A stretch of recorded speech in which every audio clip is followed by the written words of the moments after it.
சீமானோட கருத்துக்களை நிறைய பேர் முரண்பாடு தெரிவித்தாலும் ஏன் இன்னும் வந்து அவரோட கருத்துக்களுக்கு உடன்பட்டு நிற்கிறோம் அப்படின்னா ஒரே விஷயம் தான். ஆடு மாடு கொக்கு குருவி குயிலு மானு மயில் தேனு நரி நாய் பூனை இந்த மாதிரி எல்லா உயிரினங்களும் வாழ்றக்கேற்ற இடம் தான் பூமின்னு சொல்லி அவர் வந்து நமக்கு மட்டும் பேசாம அந்த உயிரினங்களுக்கும் சேர்த்து பேசுறாங்கிற ஒரே காரணத்துக்காக தான்.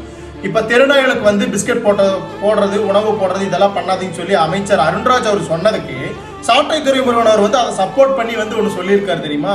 அதுக்கு எனக்கு சுத்தமா உடன்பாடு இல்லை. அதாவது அவர் நல்லா பேசுறாரே தவிர நல்லதை மட்டுமே பேசுறாரான்னு நம்மளால சொல்ல முடியாது. ஓகே, அதே மாதிரி என்ன சொல்றது, நாய்களுக்கு வந்து உணவு போடாம இருந்தாதான் அது வந்து கிடைக்கிற கோழி அது இதுன்னு தின்னு வெறியேறி போய் பிடிச்சி கடிக்கும். எப்பவுமே வந்து உணவு சர்க்கிள் இப்படிதான், அதுக்குரிய உணவு இல்லாதப்பதான் அதுக்குரிய உணவை அபகரிக்கிறதுன்னு சொல்லி கிடைக்கிறத கடிச்சு திங்கும். ஓகேவா, நாய்களை வந்து நம்ம பாதுகாக்க வேண்டியதும் நம்மளோட கடமை தான். அது நம்மளுக்காக இருக்கிற ஜீவன் தான்.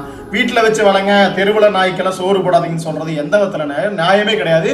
அதை நான் முற்றிலும் வந்து முரண்பட்டு நிற்கிறேன் என்றும் சீமான் வழியில். ஆனால் அவரும் இதை வந்து எதிர்த்து இது பண்ணாருன்னா அவரையும் தவிர்க்கப்படும்.